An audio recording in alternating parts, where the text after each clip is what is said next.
શ્રી સમસ્ત લેવા પટેલ ફેસબુક પેજમાં આપ સૌનું હાર્દિક હાર્દિક સ્વાગત છે. આપણે સૌ જાણીએ છીએ કે ફેસબુક પેજ એડમિન મહેશભાઈ ભુવાના સપોર્ટથી લોકોને મદદ થઈ શકે, સમાજને કંઈક ઉપયોગી થઈ શકાય અને ગરીબ લોકો સુધી પહોંચી શકાય, તેના માટે અવારનવાર સામાજિક તેમજ લોકોપયોગી કન્ટેન્ટ્સ આ ફેસબુક પેજના માધ્યમથી શેર કરવામાં આવતા હોય છે અને મદદ પણ કરવામાં આવતી હોય છે અને ઘણા બધા કાર્યક્રમો પણ આપવામાં આવતા હોય છે. એવા જ આજનો એક સુંદર મજાનો કાર્યક્રમ સફળતાની કેડીએ લઈને અમે આપ સમક્ષ ઉપસ્થિત થયા છીએ. આપણે સૌ જાણીએ છીએ કે કોઈ પણ માણસ છે અથવા તો કોઈ પણ યુવાન છે એ સફળતા માટે પોતાના જીવનમાં થનગનતો હોય છે, થનગનાટ કરતો હોય છે, કોઈ પૈસા પાછળ દોટ મૂકીને સફળતાનો આંકતો હોય છે, કોઈ આધ્યાત્મિક રીતે આગળ વધતા હોય છે, કોઈ સામાજિક રીતે આગળ વધતા હોય છે અથવા તો કોઈ સેલ્ફ ડેવલપમેન્ટને પોતાની સફળતા માનતા હોય છે. પણ આજે સફળતા હકીકતે શું છે?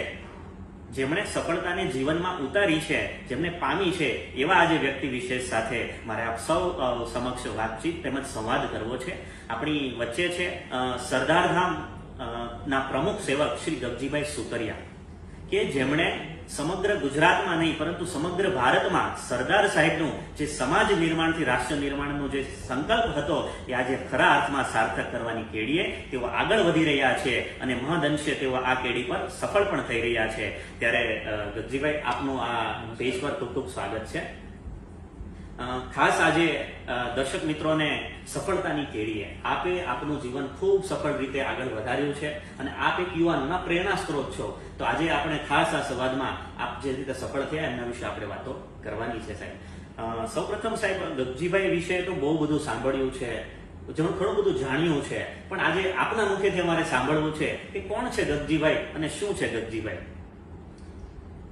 ભાઈ હાર્દિકભાઈ, આપના માધ્યમથી આજે ગુજરાતના 3 કરોડથી વધુ યુવા શક્તિ હારે સીધો સંવાદ કરવા માટેનો મોકો મળ્યો, એ બદલ આપને પણ અભિનંદન આપું છું.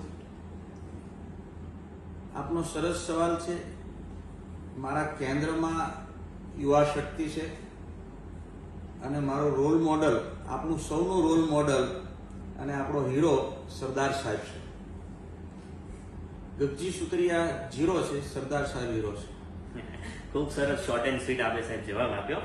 મારે નેક્સ્ટ સવાલમાં આગળ પૂછવું છે કે સાહેબ, આપનો હવે એવું કહેવાય છે કે પુત્રના લક્ષણ પારણામાં હોય, એટલે મારે એ વાત જાણવી છે કે આપના બાળપણ અથવા તો યુવાનીમાં કંઈક એવો શું સામાજિક પ્રસંગ કે એવું કંઈ બન્યું છે કે જેના આધારે આપણે કેડી કંડારી? હું 3જું ધોરણ ભણતો ત્યારે વેદવ્યાસ કૃત મહાભારત ગ્રંથ મારા કંઠસ્થ હતો અને એમાં 18મા અધ્યાયમાં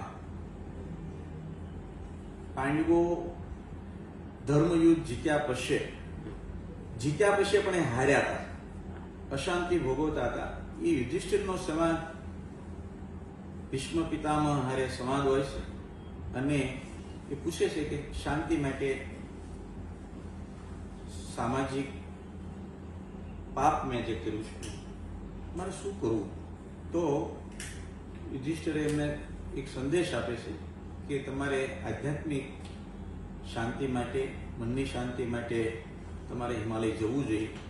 તો એ વાત મારા મનમાં બેસી ગઈ અને સતત મારા મનમાં એક ઘુમરાતી હતી વાત કે મારે શાંતિની શોધમાં કહો કે ઈશ્વરની શોધમાં કહો કે સત્યની શોધમાં મારે હિમાલય જવું જોઈએ અને જાણવું જોઈએ કે ઈશ્વર ક્યાં છે, કે જ્યાં પાંડવોએ એ રસ્તો પસંદ કર્યો. ખૂબ સરસ જાણીને મને આનંદ થયો કે આપના હંમેશા માણસના જીવનમાં સંઘર્ષ હોય છે, પરંતુ એ સંઘર્ષને ટેકલ કરે ને ત્યારે જે સફળતા તરફ આગળ વધતો હોય છે. આપે પણ આ રીતે કેડી કંડારી છે અને આપે એક સરદારધામ સંસ્થા, હું તો કહું સંસ્થાની એક વિચાર છે, મેં એવું સાંભળ્યું છે. તો આ સરદારધામ એ વિચાર કઈ રીતે છે અને શું છે સરદારધામ? પ્રથમ તો તમારો જે આગલો સવાલ હતો એમાં મારે થોડો જવાબ આપવાનો એ રહી ગયો કે સમાજના જે ઉદ્યોગપતિઓ સફળ થયા છે ને, દરેકના જીવનમાં સંઘર્ષ હતો અને સંઘર્ષ से સફળતા की ओर એ સાર્થક શબ્દને ક્યારે થઈ શક્યો કે હરેકના જીવનમાં એક ચુનૌતી હોય છે, પડકાર હોય છે અને એ પડકારોને ભરી પીવાની તાકાત આપણા જીવનમાં સહજતા છે, સહજ છે. બીજું સરદાર ધામનો વિચાર જે આપનો સવાલ છે, હિમાલયથી હું કાંઈ જે સંદેશ લઈને નાની ઉંમરે 17 વર્ષની ઉંમરે આવ્યો, ત્યાર પછી મારું સાંસારિક જીવન શરૂ કર્યું, આર્થિક ઉપાર્જન કર્યું. પછી હું અમદાવાદ રહેવા ગયો. થોડુંક સર્વે કર્યા પછી મારા ધ્યાનમાં આવ્યું કે શૈક્ષણિક હબ તરીકે અમદાવાદ ઉભરી રહ્યું છે અને દુનિયાની નજર ભારત ઉપર છે ને ભારતની નજર ગુજરાત ઉપર છે ને ગુજરાતની નજર અમદાવાદ ઉપર છે. તો હોસ્ટેલની પરવડે તેવી હોસ્ટેલની એક સારા ઇન્સ્ટિટ્યૂટની જરૂર છે. આજે આપણે જાણીએ છીએ કે વિવિધ પ્રકારની સંસ્થાઓ ખૂબ સારું કામ કરે છે સામાજિક આગેવાનોના નેતૃત્વમાં, પરંતુ સરદાર સાહેબને રોલ મોડલ બનાવીને, સરદાર સાહેબને આદર્શ માનીને યુવાનોને કેન્દ્રમાં રાખીને શું કરવું જોઈએ, આ એક વિચાર મારા મનમાં ઘૂમરાતો. એટલે થોડાક વિચારિક મિત્રોને સાથે લઈ અને એમને સહજ ઋષિકેશમાં ગયા. 7 દિવસ રોકાણા, ચિંતન મનન મંથન કર્યા પછી નક્કી કર્યું કે 25 કરોડનું સિવિલ સર્વિસ કેન્દ્ર અમદાવાદ ગાંધીનગરમાં સ્થાપના કરવી. સૂર્યની સાક્ષી ગંગાજળ હાથમાં લઈને દેવભૂમિમાં એક સંકલ્પ કર્યો કે હવે પછીનું મારું જીવન સમાજને, દેશને અર્પણ તર્પણને સમર્પણ છે. આ સંકલ્પમાંથી સરદાર ધામનો જન્મ થયો છે. અને કોઈ પણ સંસ્થાએ કે કોઈ પણ રાજકીય પાર્ટીએ કે કોઈ પણ યુવાએ આગળ જતા પહેલા કોઈ એક વિચાર પકડવાનો હોય છે. સરદાર ધામે સમાજ નિર્માણથી રાષ્ટ્ર નિર્માણનું એક સ્લોગન લીધું અને સ્લોગન સાથે એક દેશમાં પૂરક તરીકે પાટીદાર સમાજ, સમસ્ત પાટીદાર સમાજની એકતા થકી યુવાનોને કેન્દ્રમાં રાખીને વધુમાં વધુ કેમ કામ સારું કરી શકે એ ધ્યાને રાખીને સરદાર ધામનું નામકરણ કરવામાં આવ્યું. આપે હિમાલયનો આપણા સંવાદમાં ઉલ્લેખ કર્યો અને મને ખ્યાલ છે કે તમે હિમાલય સાથે ઘણો બધો સંબંધ છે આપને, પણ એના પરથી મને આજે કહેવત પણ યાદ આવે છે કે અડગ મનના માનવીને હિમાલય પણ નડતો નથી. આ કહેવત હકીકતે આપના જીવન થકી સાર્થક થઈ હોય એવું મને લાગી રહ્યું છે, કેમ કે આપે ઘણો સંઘર્ષ કર્યો છે અને પછી આપ સફળતા તરફ આગળ વધી રહ્યા છો. હવે સાહેબ, કોઈ પણ કાર્ય આપણે સિદ્ધ કરવું હોય તો કોઈ પણ સંસ્થાને ઉચ્ચ સ્તર પર લઈ જવી હોય તો એમના કંઈક પેરામીટર્સ, એમના કંઈક આદર્શો, લક્ષ્ય બિંદુઓ નક્કી થતા હોય છે. આ સરદાર ધામના શું લક્ષ્ય બિંદુઓ છે સાહેબ? બહુ સાચી વાત છે હાર્દિકભાઈ આપની કે કોઈ પણ કામ કરવા માટે તમારે રોડમેપ બનાવવો પડે છે અને 100% સફળ થવા માટે તમારે લક્ષ્યો નક્કી કરવા પડે છે. એ લક્ષ્યો સિવાય બીજું તમને કાંઈ દેખાય નહીં એ રીતનું તમારે કામગીરી હોય છે. આજુબાજુની ઘટના, દુર્ઘટના, વિઘટના, સુઘટના બધું ભૂલી જવું પડે છે. સુખ દુઃખ, માન અપમાન, ગમો અણગમો, પ્રતિકૂળતા અનુકૂળતા બધું ભૂલી જવું પડે છે. ત્યારે આવું કામ સાકાર થતું હોય છે અને દરેક સંસ્થાઓ મેં અગાઉ કીધું ખૂબ સારું કામ કરે છે. પણ સરદાર ધામે 2012માં સરદાર ધામનું નામકરણ કર્યું, પછી 2014માં ભૂમિપૂજન કર્યું, પણ 2016માં 178 લોકો ભેગા થયા અને 178 લોકો એક ચિંતન શિબિર કરી કેન્સવીરે બાવળા પાસે. અને એ બધાના મોબાઈલ ચિંતનના સમયે મોબાઈલ બેંકમાં લઈ લેવા મૂકી દીધા અને અમુક ચોક્કસ એજન્ડા આધારિત ચિંતન શિબિર કરી અને એમાં 5 લક્ષ્ય બિંદુઓ નક્કી કરવામાં આવ્યા અને 2016માં નક્કી કરવામાં જે લક્ષ્યો નક્કી કરવામાં આવ્યા એનું નામ આપવામાં આવ્યું મિશન 2026. 10 વર્ષનું એક મિશન નક્કી કરવામાં આવ્યું. 5 લક્ષ્ય બિંદુઓ નક્કી કરવામાં આવ્યા. પહેલું લક્ષ્ય મેં અગાઉ કીધું એમ 25 કરોડનું સિવિલ સર્વિસ કેન્દ્ર બનાવવું હતું, પરંતુ લક્ષ્ય બહુ મોટું નક્કી કરવામાં આવ્યું. પહેલું કે 1000 કરોડના ખર્ચે 4 ઝોનમાં સરદાર ધામ કમ ઇન્સ્ટિટ્યૂટ 10,000 દીકરા દીકરીઓ માટે પરવડે તેવી છાત્રાલયની વ્યવસ્થા કરી. જેના ભાગ સ્વરૂપે પહેલું લક્ષ્યનું વિશ્લેષણ કરું તો 200 કરોડનું લોકાર્પણ 1800 દીકરા દીકરીઓ માટેનું આપણે નરેન્દ્રભાઈ મોદી સાહેબના વરદ હસ્તે સપ્ટેમ્બર મહિનામાં અમદાવાદ ખાતે લોકાર્પણ કર્યું. સાથે સાથે 2 મિનિટ પછી 200 કરોડનું 2500 દીકરીઓ માટેનું કન્યા છાત્રાલયનું ભૂમિપૂજન કર્યું. તમને એક અત્રે યાદ અપાવું છું, સરદાર ધામમાં અત્યારે 800 દીકરીઓ રહેશે અને રહેવા જમવાનું, તાલીમ, માર્ગદર્શનનું માત્ર ₹1 ટોકન ઉપર વ્યવસ્થા આપવામાં આવે છે. 100 કરોડનું આપણે રોલ મોડલ કેવણી ધામ નિકોલ બાપુનગર અમદાવાદ ખાતે કરવામાં આવ્યું. 100 કરોડનો પ્રોજેક્ટ વડોદરા ખાતે શરૂ થઈ શક્યો છે, એ જગ્યા પણ દાનમાં આવી છે. કેવણી ધામની જગ્યા પણ દાનમાં આવી છે. 150 કરોડનો પ્રોજેક્ટ ભાવનગર ખાતે શરૂ થઈ ચૂક્યો છે, એ જગ્યા પણ દાનમાં આવી છે. 40 કરોડનું સંકુલ ઇન્ટરનેશનલ કક્ષાનું ભુજ ખાતે દાનમાં મળ્યું છે, એ પણ કાર્યરત થઈ ગયું છે. અને ન્યૂ દિલ્હી ખાતે આપણે 72 સીટનું only for UPSC civil service કેન્દ્ર શરૂ થઈ ચૂક્યું છે. મારું કહેવાનું તાત્પર્ય એ છે 1000 કરોડનો પ્રોજેક્ટ નક્કી કર્યો હતો, એમાં 740 કરોડનો પ્રોજેક્ટ અમુક બની ગયો છે, અમુક પ્રોસેસમાં છે. આપની જાણકારી માટે હજી 2026 ને 3 વર્ષ બાકી છે, 3.5 વર્ષ. સાહેબ, આપે કાર્યોનો ભેખ ધારણ કર્યો એવું મને લાગી રહ્યું છે, ને ઘણા બધા કાર્યો આ સરદારધામ સંસ્થાના નેજા હેઠળ આપના પ્રમુખ પદેથી થયા છે. પણ મારે એ પણ જાણવું છે સાહેબ, અને દર્શક મિત્રોને પણ જાણવું છે કે કેટલા કાર્યો કરવાના બાકી છે સાહેબ. પ્રથમ તો પ્રમુખ પદે નો શબ્દ છે એનો રદિયો એટલા માટે આપું છું કે આપણે બધાએ સરદાર સાહેબના સેવકના સેવક બનીને કામ કરવા માટે કટિબદ્ધ સંકલ્પ છીએ. નંબર 1. નંબર 2, દાતાઓની દિલેરી સાથે ટ્રસ્ટીઓ, સ્થાપક ટ્રસ્ટીશ્રીઓ, ભવનદાતાઓ, ભૂમિદાતાઓ, આ બધાની ઉદારતા અને આ બધાનો ટીમમાં અમારામાં જે વિશ્વાસ મૂક્યો છે એના હિસાબે કામ થઈ શકે છે. બાકીના કામ તમે જે કીધા, મેં અગાઉ કીધું એમ 1000 કરોડનો પ્રોજેક્ટ પૂરા કરવાના છે. એના ભાગરૂપે પ્રથમ તો અમદાવાદ ખાતે મેં કીધું એમ ભવન બની ગયું છે અને બની રહ્યું છે. મધ્ય ગુજરાત ખાતે મેં 4 ઝોન કીધા, એમાં મધ્ય ગુજરાત ખાતે પણ ભવન બની ગયું છે 100 કરોડનું. સૌરાષ્ટ્રની વાત કરી, 3જા ઝોનની, તો સૌરાષ્ટ્રમાં એટલે કે ભાવનગર ખાતે 150 કરોડનો પ્રોજેક્ટ અત્યારે બની રહ્યો છે. ચોથું, દક્ષિણ ગુજરાત ખાતે મેં અગાઉ કીધું હતું એમ ગ્લોબલ સમિટમાં કે વાપીથી તાપી ન રહે વિકાસ બાકી, એ સ્લોગનને ધ્યાનમાં રાખીને સુરતના ખૂબસૂરત દાતાઓની દિલેરી સાથે ગ્લોબલ સમિટમાં આપણે સહિયારા પ્રયાસો થકી અપીલ કરી તો 40 કરોડનું ફંડ લખાઈ ગયું છે. અને ટૂંક સમયમાં સુરત એટલે કે દક્ષિણ ગુજરાત ખાતે 500 કરોડનો સરદાર ધામનું નિર્માણ થાય યુવા શક્તિના સર્વાંગી વિકાસ માટે, એ માટે અમે રાત દિવસ લાગ્યા છીએ. ખૂબ સરસ વાત કરી છે. એવું કહેવાય છે કે કોઈ પણ યુદ્ધ જીતવું હોય ને તો એનો સેનાપતિ સક્ષમ હોવો જોઈએ, લીડર એક સારા હોવા જોઈએ. એક લીડર તરીકે આપ ઉત્તમ છો અને ખરા અર્થમાં સાર્થક ઉતર્યા છો. તો મારે આપની પાસેથી એ જાણવું છે કે જ્યારે કોઈ પણ કાર્ય લીડરશીપના નાતે આપ કરતા હો તો બધા લોકોને સાથે લઈને ચાલવા પડતા હોય છે, અને ક્યારેક કઈ રીતે આવી પરિસ્થિતિમાં તમે આગળ વધતા હો છો એ વિશે જાણવું છે. બહુ સરસ સવાલ છે. પહેલા તો હું હજી બી એક શબ્દને પણ રદિયો આપું છું, લીડર. જ્યારે આપણે લીડર કે નેતાની વાત કરીએ ને ત્યારે ભાર લાગતો હોય છે. મારી કામ કરવાની રીતિ નીતિ અને પદ્ધતિ હું યુવાનોને જાણકારી આપું છું.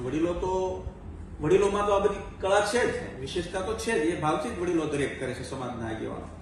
પરંતુ યુવાનોને જ્યારે શેર કરવાની વાત જ્યારે આપ કહો છો તો હું તો સેવક બનીને કામ કરું છું. બીજી વાત એ છે કે હું અહીંથી કામ નથી કરતો, હું અહીંથી કામ કરું છું. એટલે મને હળવાશ રહેશે અને યુવાનો એમ કહે છે કે મારી હારે કામ કરવામાં એ પણ હળવાશ અનુભવે છે. સાથે સાથે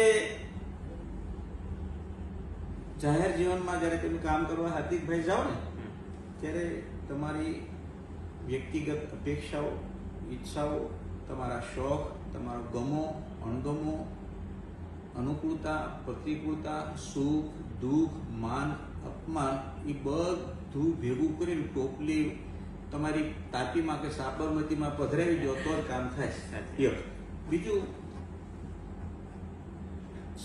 યુવા શક્તિના સર્વાંગી વિકાસ માટે તેજસ્વી અને જરૂરિયાતમંદ સમાજના દીકરા દીકરીઓને ઉપયોગી થવા માટે, એમને પ્લેટફોર્મ આપવા માટે, એનું જીવનમાં નિખાર લાવવા માટે, જેમની પાસે પૈસા લેવાના નથી એની પાસે પૈસા માગવા ને 25 લાખથી લઈને 11 કરોડ રૂપિયા, એ એક કામ છે. પૈસા લખાયા પછી લાવવા ને એ એનાથી મોટું કામ છે. દોસ્તો, યુવાનો સાંભળજો, તમે આવતીકાલ છો આ સમાજની, દેશની અને ગુજરાતની. પૈસા જેની પાસે લેવાના નથી એની પાસે માગવા, માગ્યા પછી લાવવા. લાવો મારા બાપ, પૈસાની બહુ જરૂર છે આપણને. ભાઈ લાવ્યા પછી કીધું હોય કે આવા 1000 કરોડના પ્રોજેક્ટો કરવા છે, કમ ઇન્સ્ટિટ્યૂટ છાત્રાલય પરવડે તેવા કરવા છે, ઊભું કરવું એક ત્રીજું કામ છે. ચોથું કામ છે પરિણામ આપવું, અને એની પછીનું કામ છે બધાને સાથે રાખીને ચાલવું, બધાને સાંભળવા, સંભાળવા અને સાચવવા. હા ભાઈ, તમે કહો છો એ 100% વાત છે. આઈ એમ રોંગ. હું ખોટો હોઈ શકું, પણ આપ 100% સાચા છો. તો આ ઘણું અઘરું કામ છે, પણ અશક્ય નથી. તો જેવી રીતે સરદાર સાહેબે એક બેરિસ્ટર હતા, 1913 થી 17 ની અંદર ધીકતી કમાણી હતી એની, તો એ પણ ખૂબ ગહનતા વહનતા અને સહનતા સાથે પંડિતજી સાથે એને જે પ્રકારે કામ કર્યું છે, બાંધછોડ કરીને, કોના માટે? દેશ માટે સમર્પિત જીવન. એ માણસનો કોલર ધોવા મુંબઈ જતો, જ્યારે સરદાર સાહેબનું નિધન થયું, આપણને છોડીને જતા રહ્યા, ત્યારે 240 રૂપિયા જેટલી મૂડી એની પાસે હતી. એ પણ મણીબેન પંડિતજીને દેવાઈ જાય કે આ મારા બાપની મૂડી છે. આવી વ્યક્તિના આપણે જ્યારે વારસદાર હોય, વિચારિક વારસદાર હોય, અને એ આપણા આદર્શ બને, તો એની સામે તો આપણે કાંઈ તણકલું નથી. જેટલું કરીએ એટલું ખૂબ કામ આ દેશમાં પડેલું છે, અને સરદાર સાહેબના વિચારોથી પ્રેરિત થઈને કામ કરવા માટે આપણને સતત પ્રેરણા મળે છે, માત્ર સરદાર સાહેબ. ખૂબ સરસ મોટિવેટેડ વાત આપે કરી. હવે એવું કહેવાય છે કે સારા કાર્યોમાં 100 વિઘ્નો. તો શું આપના આ કેડીમાં કોઈ વિઘ્નો આવ્યા છે? ને આવ્યા છે તો કઈ રીતે ટેકલ કર્યા છે? હું કોઈ દિવસ મારું દુઃખ કહેતો નથી, અને કોઈ દુઃખી હોય એનું દુઃખ પૂછતો નથી. એ એમ કે આવી જરૂર છે ને આવું કરવું જેવું છે, એટલે સીધો ઉપયોગી થવાનો નમ્ર પ્રયાસ કરું છું. હા, અગાઉ મેં કીધું એમ સમાજમાં ખૂબ કામ કરેલું છે. એવા મારી પાસે જયારે દાખલાઓ આવે છે ને, લોકો કહેते हैं કે मर्द को दर्द नहीं होता, मर्द को दर्द तब होता है जब अपने को दुखी देखता हूँ. દીકરીઓ એવી આવે છે, એવા પરિવારમાંથી સ્ટુડન્ટ આવે છે, ખૂબ મેરિટમાં સારા ટકા, 90%થી ટકાઓ વધુ હોય છે, પણ ફી ભરવા માટે પૈસા હોસ્ટેલમાં નથી હોતા. એટલે અમે 1 રૂપિયાના ટોકન ઉપર દીકરીઓને રહેવા જમવાનું તાલીમને માર્ગદર્શન આપ્યું છે. 25,000 રૂપિયા 12 મહિના દીકરાઓની ફી લઈએ છીએ. જે નથી પહોંચી શકતા એને 50% લઈએ છીએ. બિલકુલ નથી પહોંચી શકતા એને 1 રૂપિયાના ટોકન ઉપર વ્યવસ્થા આપીએ છીએ. અને યુવાનોને ઉપયોગી થવા માટે જીપીબીઓ છે, જીપીબીએસ છે, યુવા તેજસ્વીનું સંગઠન છે, એના માધ્યમથી સમાજને ઉપયોગી થવાનો નમ્ર પ્રયાસ કરીએ છીએ. ખૂબ સરસ વાત કરી.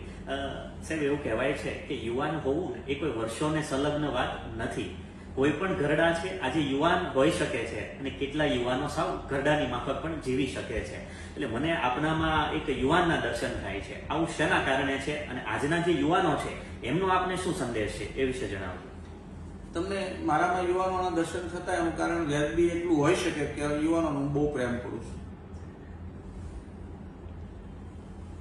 યુવાનો મારું હૃદય છે, એના માટે મારું જીવન છે.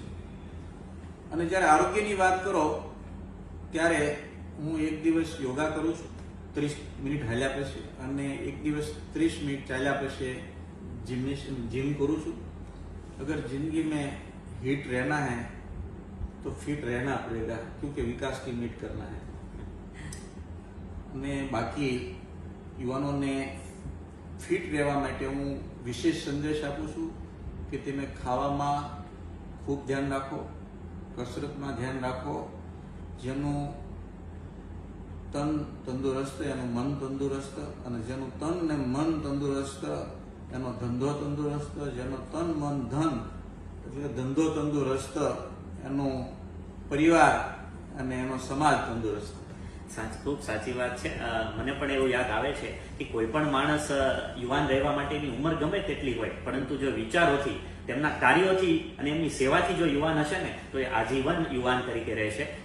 ખાસ સાહેબ, હવે આપ આટલી બધી સેવાની ભેખ ધારણ કરીને સામાજિક ક્ષેત્રે આટલા બધા આગળ વધ્યા છો, ત્યારે સહજ અમારા મનમાં એક પ્રશ્ન છે કે સામાજિક જીવન અને એક પારિવારિક જીવન, ફેમિલીને, એ આપ કઈ રીતે બેલેન્સ કરો છો? કેમ કે ઘણીવાર એવી સમસ્યાઓ આવતી હોય છે કે સામાજિક ક્ષેત્રે સમય આપવા જઈએ તો પારિવારિક ક્યારેક છૂટી જતું હોય છે, અને પારિવારિક આપવા જઈએ તો સામાજિક છૂટી જતું હોય છે. તો આપ કઈ રીતે આને બેલેન્સ કરો છો? જો પ્રથમ તો હાર્દિકભાઈ એવું છે કે ભાર લઈને જ્યારે તમે કોઈ કામ કરો ને, ભાર લઈને, તો તમને પણ પોતાને ભાર લાગે છે ને તમારી જોડે કામ કરતા હોય ને એમને પણ ભાર લાગે છે. એટલે હું તો હંમેશા દિલથી કામ કરું છું, દિમાગથી કામ નહીવત કરું છું, નહીવત. બીજું, સામાજિક જીવન અને પારિવારિક જીવનની વચ્ચે જે તમે બેલેન્સ, સંતુલન જાળવવાની વાત કરી ને, હા, તો હું એવું ક્યારેય માનતો નથી કે પરિવાર અને સામાજિક જીવન અલગ છે. મેં અગાઉ કીધું એમ યુવાનો મારું હૃદય છે, યુવાનો મારું જીવન છે, કારણ કે મને યુવાનો બહુ ગમે છે. એટલે એ પણ મારું પરિવાર છે. જે પરિવારોની વચ્ચે હું રાતે રહું છું, સુવા જાઉં છું, મારા પરિવાર સાથે જમું છું, તો એ પણ મારું પરિવાર છે. વિદ્યાર્થીઓ જોડે બપોરે જમું છું, જે વિદ્યાર્થીઓ હોસ્ટેલમાં સરદારધામ ભવનમાં જમે છે એને જમું છું, તો એ પણ પરિવાર લાગે છે. જીપીબીઓ કે યુવા એસોસિએશનની કે જીપીબીએસના યુવાનો કે સમાજના યુવાનો જોડે વાર્તાલાપ કરતો કે કંઈ ને કંઈ સામાજિક કામમાં જોડાયેલો હો તો એ પણ પરિવાર લાગે. એટલે મને એક સિક્કાની બે બાજુ લાગે છે. પરિવાર સામાજિક કે પારિવારિક બે એક જ છે એવું મારું માનવું છે ને એ મને ખૂબ બળ પૂરું પાડે છે. અને હા, એક વાત છે કે પરિવારના લોકો હક જતાવતા હોય છે, સમાજના યુવાનો હક નથી જતાવતા, એટલો ફરક છે. પરિવારના લોકો કે આ મારો હક છે, પરંતુ હું સવારમાં જાગું 5 વાગે તો એક બાજુ પિતાજી બેઠા હોય, એક બાજુ પટલાણી બેઠા હોય. સહજતાથી વાત કરું છું, થોડુંક જીવનમાં સાચું મનોરંજન પણ હોવું જોઈએ. પેપર પાણીને પટલાણી એ સવારમાં લાવે વિશુદ્ધ પ્રેમ પાણી. એટલા માટે એક બાપુજી બેઠા હોય, પિતા અને પત્ની.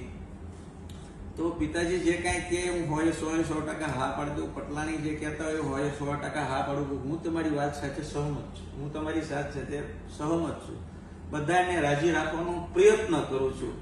અને બહુ સરસ જમવાનું બનાવ્યું છે, બહુ તમે બધા સારી રીતે રહો છો, મને બહુ સારી રીતે રાખો છો, તમે બહુ સારા માણસો છો, એમ પરિવારના પણ વખાણ કરું છું. સમાજના આગેવાનો તો બહુ સારા જ છે, એટલે સમાજના આગેવાનોને વખાણ કરવાની જરૂર નથી, કારણ કે સારા જ છે. તો યુવાનો એનેથી સારા છે. યુવાનોમાં એક સારી વસ્તુ હાર્દિકભાઈ એ છે કે એનામાં નકારાત્મકતા નથી. કોઈની ટીકા નહીં કરવી, પોતાનું કામ કરવું, પોતાને ગમતું કામ કરવું. મેં શું પહેરું તો શું સામેવાળાને ગમશે, હું શું ખાઈશ તો સામે એમ નહીં. પોતાને શરીરને શું અનુકૂળ છે, પોતાને જીવનમાં શું અનુકૂળ છે, પોતાના ધંધામાં પરિવારમાં શું અનુકૂળ છે, આ એમની સુંદર માન્યતા છે. આ સુંદર એમના જે વિચારો છે મને સ્પર્શ કરે. હું કોઈ સારું લગાડવા માટે નહીં. યુવાનો હૃદયની ધડકન એટલા માટે બની ગયા છે કે યુવાનો કામ કરવામાં, જીવન જીવવામાં આનંદ આવે છે. અને મારા પરિવારના જે કાંઈ સભ્યો છે, સુત્રિયા પરિવારના, તો એ અલગ નથી.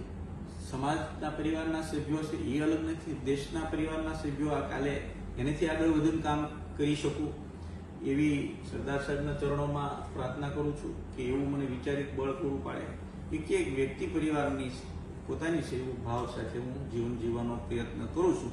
અને ફરીને યુવાનોને આપના માધ્યમથી એ કહેવા માગું છું કે જીવનમાં આગળ વધવા માટે તમારામાં દરેક પ્રકારની સમજણ, ઉર્જા, ઉમંગ, ઉત્સાહ અને ઉમળકો રહેલો જ છે. માત્ર શક્તિને કામે લગાડવાની હોય છે.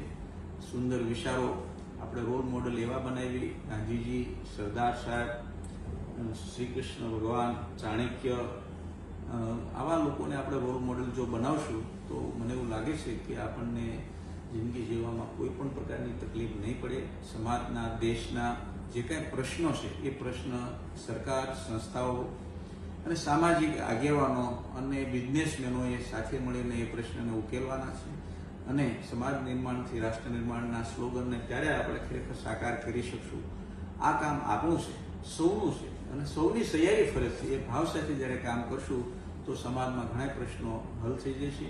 ફરીને હું એ ભાવ વ્યક્ત કરું છું કે માણસની અંદર અદ્ભુત તાકાત રહેલી છે, અદ્ભુત.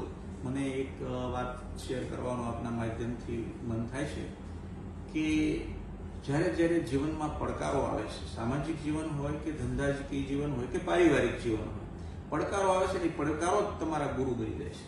અને પડકારો થકી જ કામ કરવાની વિશાળતા અને વિશેષતા માણસના જીવનમાં ખીલે છે અને ખુલે છે. તો સરદારધામમાં ખૂબ પૈસાની જરૂર હોય છે. રોજ 1 કરોડ રૂપિયાની જરૂર છે, રોજ 1 કરોડ રૂપિયા. કારણ કે 1000 કરોડનો પ્રોજેક્ટ કરવો છે. વધુ સારું કામ કરવા માટે, પરિણામલક્ષી કામગીરી કરવા માટે, વ્યાપાર, ઉદ્યોગ ને નોકરીનું પ્લેટફોર્મ સરદારધામે યુવાનોને પૂરું પાડવું છે. એક સામાજિક ફરજના ભાગરૂપે પૂરું પાડવું છે, નહીં કે ઉપકાર. ફરજ, સામાજિક ફરજ છે. તો આ પૈસાની જરૂર છે. લોકો દિલથી પૈસા આપે છે.